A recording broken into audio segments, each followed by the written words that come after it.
Bank. Okay? Not by choice. They were bought by Little Bank and bought out. Okay, so you have some money sitting there. You have a checking account or a savings account? Just checking. Just checking account. Okay, you're thinking just that. So who's in power of whether or not it stays there? Pardon? It's an M1 fund, so I think that should stay there. It should? It should. Okay, let's talk about that. How many of you feel that too big to fail is not good for America? Okay? Too big to fail is not good for America. How many of you in this room believe that Capitol Hill is going to fix that problem for us? Okay, so we're all on the same page there. Here's what we can do. If you want to stop too big to fail, move your money and move it this month. And this is information on move your money. This one right here. Okay. Sorry, it's a lot of text. And I'm going to go over some numbers about moving your money. People say to me, well, I don't have that much in there. I only have $100. How many have $100 or more on an average that sits in that account? Okay. You think, I don't have that much money sitting in a big bank. I don't know if it's worth my while. What we found when we asked people to move their money from a big Wall Street bank to a local community bank or credit union is that people resist change. And here's what we have found. People would rather get a divorce and find a new lover than change their bank. So, hopefully, and here's my question to you. How good has Wall Street been to you? Okay? I look at Wall Street and Wall Street banks like the man who beats you every night right after he rapes you. Okay? So why do we leave our money with them? Well, it's only $100. I don't have that much. Let me show you the math. What can Wall Street do with $100 that sits in your account? Loan $1,000. Thank you. Some of you know. They can loan $1,000. Okay? And if it's on a Visa, what's an average Visa account today? 22%. 22%? Okay, let's say you got a really cheap one, and we don't know why, but it was only 12%. You do the math if it's 22. They're going to get, what is it, $120 a year interest. And you think, well, that's not much. It's not much. Even if it was, $220 a year, it's not much. But here's what they will do. They will sell. See, this $1,000 loan on a Visa card, they will sell into a bond for far more than the face value of the loan before you even go charge something on that card. That thing was pre-sold into a bond for about $3,600. And if they had to take even the $1,000 out and put it aside, which they don't, they just put $2,600 in their pocket because you have $100 sitting in their account. Now, this is America. I'm not against free enterprise. I spent years being a businesswoman. I spent years training business classes all over this country, sales, marketing, customer service, you name it. I am not against free enterprise. What I'm against is them making that profit on your money, and then what do they do with that profit? Absolutely. They go to Capitol Hill and they lobby to spend, they have something like 3 lobbyists for every worker on Capitol Hill to lobby to make sure to it your rights are not met. They also use that money to take and make a bet that you won't ever pay it. And who pays off on that bet?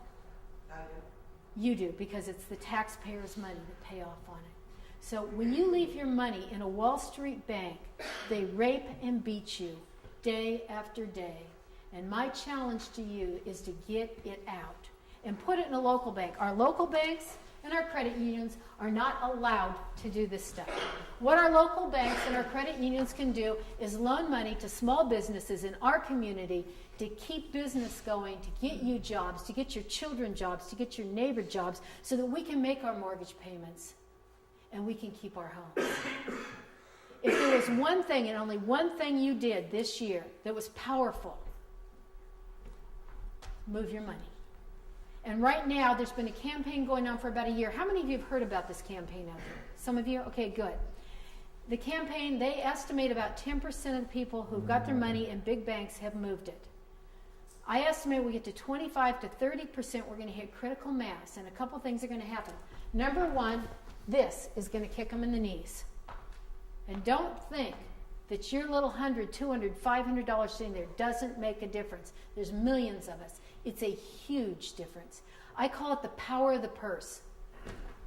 Hit them with your purse. They spread the lie and rumor that we're not material even in aggregate to affect us. That's not true. It's not true. It's just a way to say, oh hell, it's too complicated, why bother?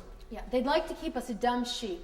Let me keep moving. If you've got some burning questions, catch me afterwards, because we got to get everybody out of here like 3 minutes ago.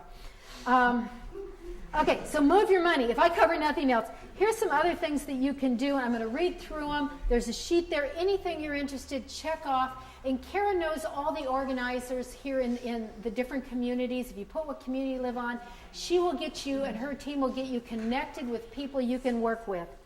I've